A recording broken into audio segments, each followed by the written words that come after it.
Go ahead.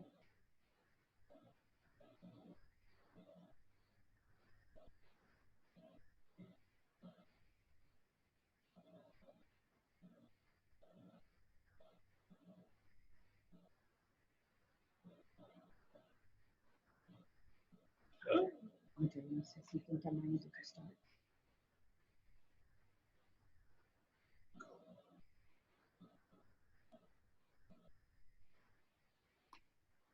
Miranda? Introduction. Hi, everybody. I'd like to welcome everybody on behalf of the publication Struggle-La Lucha and on behalf of Socialist Unity Party to our important and exciting webinar on the Stonewall Rebellion and fighting police terror. Today, June 28th, 1969, is the anniversary of the Stonewall Rebellion, and we extend our solidarity to the LGBTQ2S community nationally and internationally. My name is Miranda, and I'll be chairing today's webinar. Our keynote speaker is Andre Powell. Andre Powell has been in the struggle for LGBTQ2S liberation for decades. He was a teenager and then a young adult during this period and played a pivotal role in countless struggles for what was called gay liberation during that period, and later as a union activist. Andre Powell was a founder of Labor for Reparations and traveled to the South African Durban World Conference on Racism. Powell resides in Baltimore and is an organizer for Socialist Unity Party and the People's Power Assembly. He has been in the streets leading protests ever since George Floyd was murdered. Andre, it's all you. Good afternoon, sisters, brothers, and siblings. Welcome to today's seminar. I'm Andre Powell, here in Baltimore, Maryland. Today, in some part, usually at this time of the year in the month of June, which is lesbian, gay, bisexual, transgendered, queer, two-spirit Pride Month, there would be marches all over the country, all over the world on this last Sunday in June, the traditional gay Pride March. But because of the COVID-19, a lot of the streets are empty these days, so I'm very pleased to be participating in today's webinar. As Miranda has already stated, June 26, 1969 was the beginning of the Stonewall Rebellion, a little gay bar dive in New York City's Greenwich Village on Christopher Street, right there just before 7th Avenue. Now, the police were used to raiding gay bars all the time. And I actually happened to find out the other day that the raid on the Stonewall Inn was the third police raid on a gay bar in Greenwich Village within a 2-week period. This night, things were different, as we all know. The Stonewall Inn, a bar frequented by young Black and Latino patrons, many transgendered patrons. This night, they fought back against the cops, against the raid, decided they were not going to be arrested. And actually, it was a lesbian who began to fight back and say, no, you won't go. She was supported by other patrons. More police were called in, and then there was a brawl. The police were chased inside the Stonewall Inn, and a fire was set inside, but the police didn't manage to escape. The surrounding community heard about it and began to flock there from all over New York City. And what turned out to, that was expected to be a one night of a police raid, turned into 3 days of rebellion against police oppression. Got to give you a little background about what happens when the police would raid someone. You know, that great newspaper, the New York Times, that says all the news that's fit to print, but yet in the early days of the gay liberation movement, they would not print articles supportive of the LGBTQ2 spirit community. they would print the names, as you know, police reports of the people that were arrested in a gay bar. So the people would get up and go to work if they got out in time the next morning. But because their name was published as being arrested in a gay bar, by the afternoon they were fired and out of a job. Others were forced to move out, evicted from their apartments simply because they were a member of the queer community and they were exposed. For many of the youth that are around today, particularly those in teens and 20s, I know it seems that the acceptance has always been there during their lifetime, but those of us that are like me, 66 years of age, during our lifetime, the general acceptance in overall society, of course, was not there. We were forced to hide, to be quiet, hide our sexuality among not only co-workers on the job, not only among neighbors, but among friends, even with immediate families. And I think that helped the community in New York City grow, because so many people that have been rejected from their families over the years flocked to New York City, where there was a sense of freedom for those that were in the queer community. Well, after this raid happened, many people were still upset in New York City, but they didn't stop, you see. They started organizing and having meetings. One of the major groups called, at that time, was the Gay Liberation Front. Now, it must be noted that they take their name, those that were the most progressive, the most radical, Gay Liberation Front. The name is taken from the Vietnamese Liberation Front. At the time, the Vietnamese people were involved in a ferocious war against US imperialism. The Vietnamese had a war against the French because they were a French colony. They had kicked out the French, and the United States said, oh good, the French are gone, now we can go in and take over Vietnam for the land and for the resources. So the movement in Vietnam against US imperialism was an inspiration to those in the gay liberation movement, as it was called at the time, that were the most progressive, and they named themselves after the Gay Liberation Front. Following the Stonewall Rebellion, as people began to organize, and that's a key word, organize around the city, they started protesting, of course, continued protests at the police stations. They would protest the school board meetings so that the school board would have things set up for young queer students that were coming out of the closet at that time.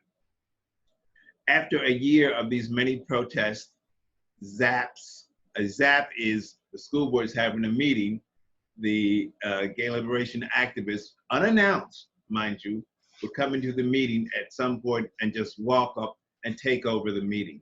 This happened not only there, but on police meetings in neighborhood communities. It happened all over. So there's a book that really chronicles, does a wonderful job. It's called The Gay Militants by Don Teal. Don is spelled D-O-N-N-T-E-A-L is his last name. The Gay Militants by Don Teal. And it gives almost a week-by-week account of the many, many activities, not just one group, but so many different groups, and the organizing and the tactics that they use in raising their demand that we've had enough, we want an end to gay oppression, we want anti-discrimination laws passed to protect those of different sexual orientations.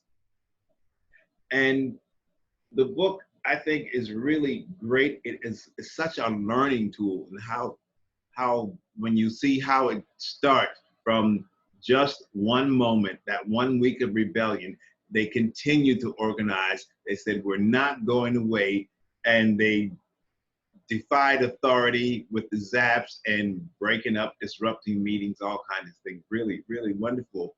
And after a year of organizing activities and protests and demonstrations around the city, someone raised the call and said, let's celebrate this. We've been doing this. It's almost a year coming up since the Stonewall Rebellion. So let's celebrate. And they had what was the first, in 1970, the last Sunday in June, they had the first Christopher Street Gay Liberation Day Parade and in New York City. And it was called, you know, I know these days it's called Pride, but back then it really was called the Gay Liberation Day Parade because they were fighting and organizing for liberation. I think the book, The Gay Militants, shows us lessons in organizing and how to build a movement. And when I think of the humble beginnings of the Stonewall Rebellion, here we are 50 years later, people are marching all over the world. I think of how the Black Lives Matter movement began out of the killing, once again, of another unarmed Black man, this time in Ferguson, Missouri, the killing of Michael Brown. And Black Lives Matter was actually, the slogan was put together by two lesbians. And so, who also, I'm not certain, but I'm sure that they probably were involved in that queer liberation movement there in Ferguson, or, you know, demanding rights there in the state of Missouri. Because as we know, only about half of the states in this country have passed laws and legislation that prohibits discrimination based on sexual orientation. And even less have passed laws that prohibit discrimination based on gender identity. So the Black Lives Matter, I think there's to me, there's an automatic linkage between the developing queer liberation movement that began with the Stonewall Rebellion and the Black Lives Matter today. Because they both were responses to years and years and years of continued police brutality and police harassment. In the case of the Stonewall, it wasn't just raids. The police harassed all the bars all the time, sometimes going in demanding several pieces of ID. At the time in the late 60s, if our transgender siblings, if they were in a bar, they had to have on at least 3 pieces of clothing that would match the gender they were listed as when they were born. And this is just out and out complete harassment. Other instances, police would harass the queer community there in New York City. So we come up to the killing of Michael Brown, and Michael Brown, as we know, wasn't the first person killed, Black man killed by police. Over and over in many different cities, there have been Black men killed by police, and we would have a protest here, a protest there. These two lesbians came together and organized the people in Ferguson to say, Black Lives Matter. That, like the Stonewall Rebellion, was such a defining moment. And I believe Michael Brown was killed in 2015, I think. And we see, since that time, there are still more other Black men killed by police. Shortly following Michael Brown is Eric Garner, and others. Following him is Sandra Bland and many, many others. So the movement for Black lives, coining the phrase Black Lives Matter, has continued, and just like following the Stonewall Rebellion, it has built little by little by little by little, such that now the slogan Black Lives Matter marches are held all over the country, all over the world. It's really been a qualitative difference, to, at least in my opinion, of the marchers, the struggle against police killings, which itself is certainly a struggle against racism, just as the Stonewall was beginning of a struggle against the oppression of the queer community in this country, and then has spread out throughout the world. It's really, to me, it really warms my heart so much. I can't even describe it when I looked on the cable news channels and saw that people all over the world are marching with signs to say Black Lives Matter.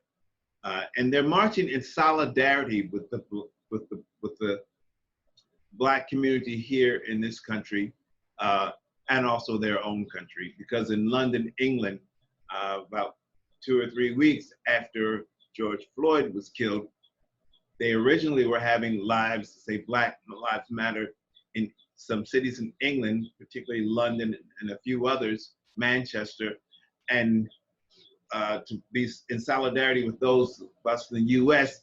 And then their marches turned around and raised the call to raise the issue of the continuing racism that happens right there in England, in their very own country. So you see how what grew as something, a small group in Ferguson, Missouri in 2015 has now mushrooms and resounds around the entire world. So there is it's the momentum that builds when you continue and continue to build. Now, when we look at the Stonewall, we see that happened 50 years ago, and it took many, many tremendous efforts to this day. Recently, the Supreme Court had a hearing. And well, back in October, they had a hearing on 3 cases that they linked all together that dealt with discrimination and firing 2 of the employees because they found that they were gay. One of them they found out by accident. I don't recall how the other found out.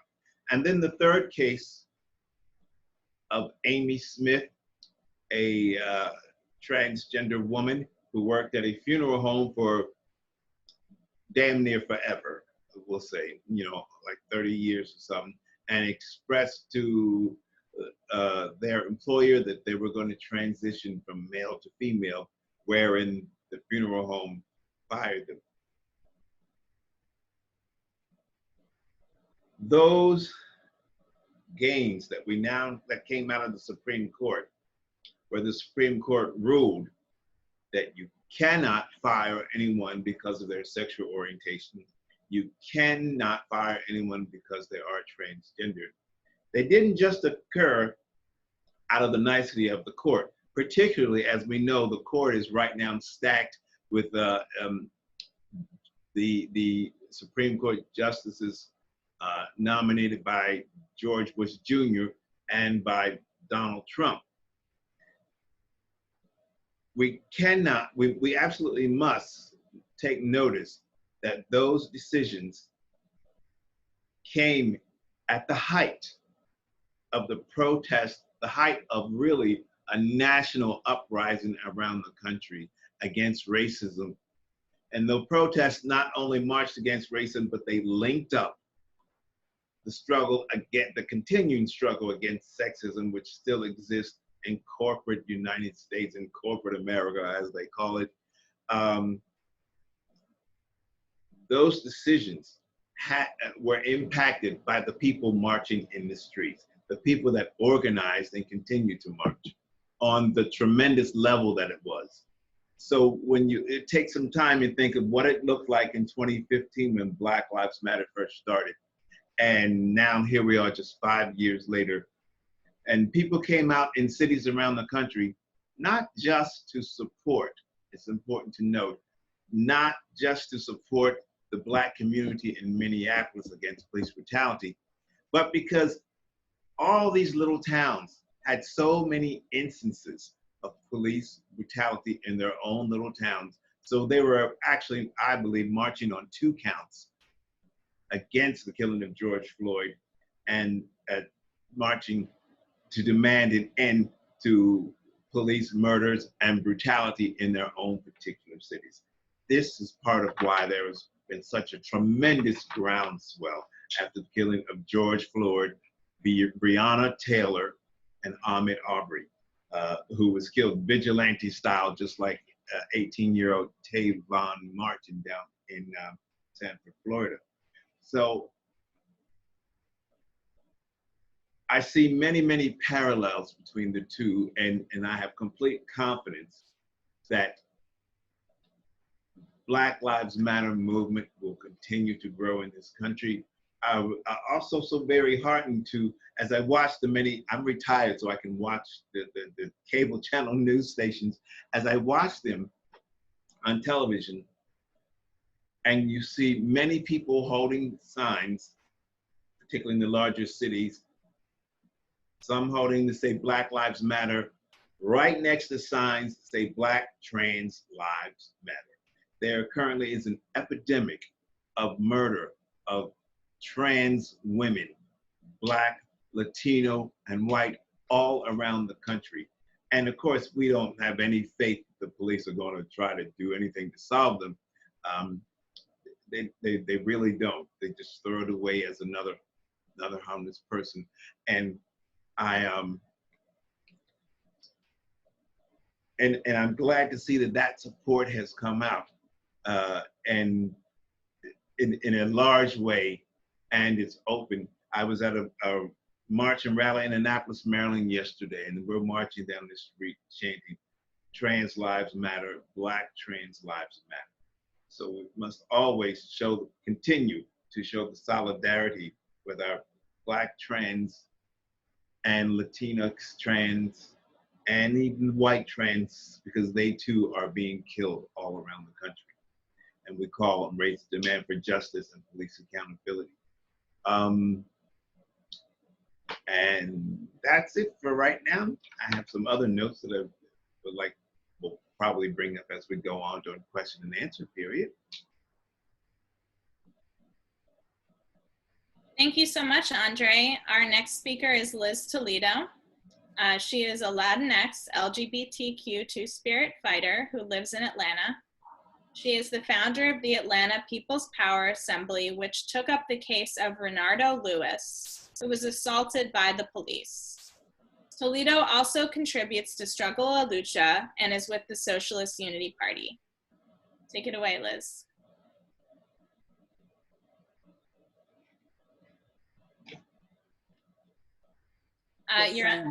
Yeah, I'm muted. Sorry about that. Hi, happy Pride to everyone. Happy Pride. Friends, comrades, siblings, happy Pride. Wow, what a wonderful, wonderful time to be alive. It's a wonderful, wonderful time to see how far we've come, but still how far we still have to go. You know, it's been an inspiring time for me as an old Latinx lesbian, watching our movement grow, watching our movement have so many wins. And as Andre mentioned, it's not because out of the kindness of their heart, it's because of the youth rebellion that is happening right now in the United States and throughout the world.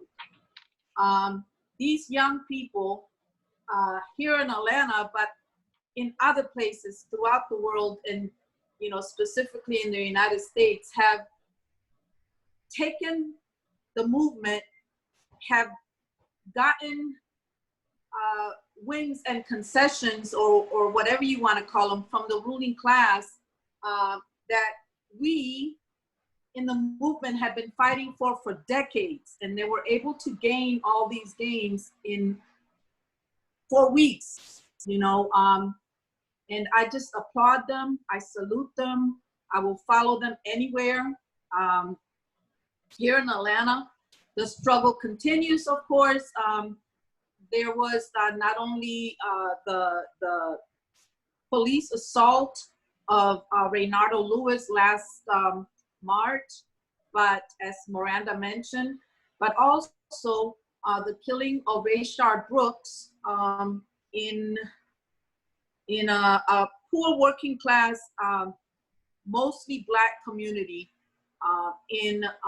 here in Atlanta at a Wendy's. And the youth has just provided so many examples of what community control of public safety looks like. You know, they have taken over the area where Rayshard was killed. They have They're demanding that the Wendy's, where he was killed, be turned into a community center named after him. That money that gets taken away from the police department in Atlanta is put towards building a space for Black youth in that same area and in that same neighborhood. The community is 100% behind them, despite whatever you might see on the news. You know, they claim that some community members are calling the police because they can't get by. And that is so untrue. Community members are like 100%, you know, standing in solidarity with the young people who have taken over that area. It is a beautiful, wonderful thing to see young Black men armed, legally armed. And it is also interesting to see the response from the right at seeing young Black men armed. You know, now they're screaming that how dare, you know, how dare people think that they can walk the streets with AR-15s, that is like so like wrong. We didn't hear none of these screams from any of them when, you know, these white supremacists invaded capitals and invaded different areas of the country because they didn't want to wear masks or because their prom was ruined. We didn't hear any of that from any of them. But now, you know, that Black people are getting armed, suddenly this is a horrible idea. So I guess not only does the Second Amendment, I mean, not only does the First Amendment doesn't apply to us, but the Second Amendment doesn't either. So their Constitution is written on toilet paper, as far as I'm concerned, because it only applies to a select few, and it certainly never applies to LGBTQ people or people of color or women or indigenous people or poor people. I mean, it only applies to them. So, you know, the struggle continues. We are all looking at wonderful gains that all these young people are getting. I am just honored to be able to be around it, to support it in any way that I can, to push it forward in any way that I can. So, you know, I think that as revolutionaries and as fighters, freedom fighters that we all are, we need to continue to push the movement forward in whatever ways we can, not attack, you know, as was done in the past. You know, the Black Lives Matter movement was so attacked. Now everybody and their mama wants to wave the flag of, you know, the Black Lives Matter movement. But I'm so proud of the people in Struggle-La Lucha, of the people in the Socialist Unity Party, and the people in the People's Power Assembly, because we supported the Black Liberation Movement before it became a popular call anywhere. So thanks, and that's all I have. You know, if anything else comes to mind, I'll try to answer some questions later on. Thanks for having me. Okay.